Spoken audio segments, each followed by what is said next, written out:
China has limited the sale of products made by U.S. chipmaker Micron. To be specific, the Cyberspace Administration of China said in a statement, a review has found that Micron's products have serious network security risks, which pose significant security risks to China's critical information infrastructure supply chain, affecting China's national security. The Chinese Ministry of Commerce repeated China's position on Thursday. The relevant review is a necessary measure to safeguard China's national security. The announcement of CAC was made on Sunday. The U.S. State Department responded the next day. We have very serious concerns. This action appears inconsistent with the PRC's assertions that it is open for business and committed to a transparent regulatory framework. Very firm. Keep watching. Is there anything in your in your guidance there about Huawei? No, I don't have any comment on No? Huawei. No, Okay. I think So, I think if our you concerns guys- about if you Huawei guys- are well known. If you guys ban or seek to ban a Chinese company from doing, from conducting business here or overseas, why shouldn't they be allowed to do the same thing?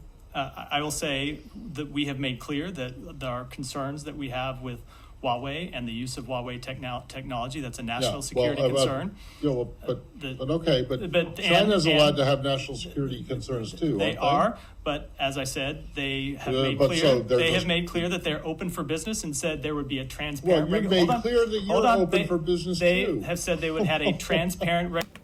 I feel for him. It's just hard to admit to bullying others. The U.S. started it. Listen to this.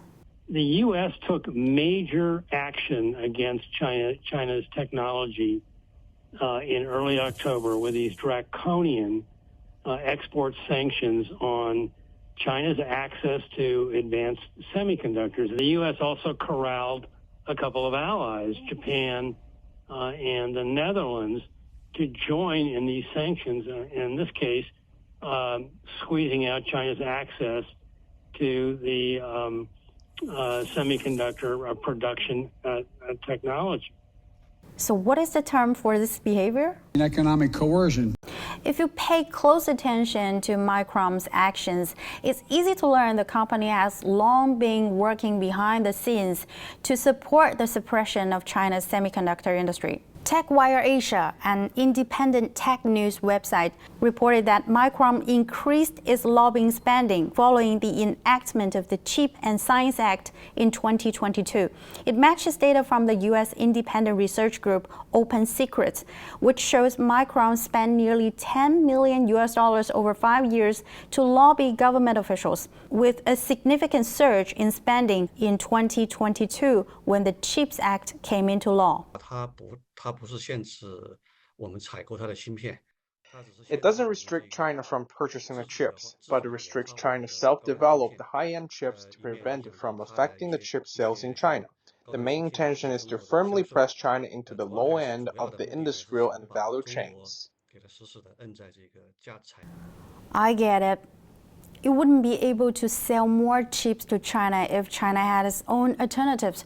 So it spent a huge amount of money lobbying U.S. lawmakers to block China's semiconductor development. You did it, Micron.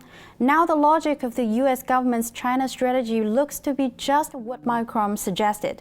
It wants to curb China's semiconductor development, but it doesn't want to lose China's massive market. It wants to kick China out of the high-end supply chain, but it doesn't want China to assess the network security of its products. All kinds of goods and services from business in any nation are welcome to enter the Chinese market, as long as they comply with Chinese laws and regulations. I believe China's message is clear. Stop bullying. We have laws too.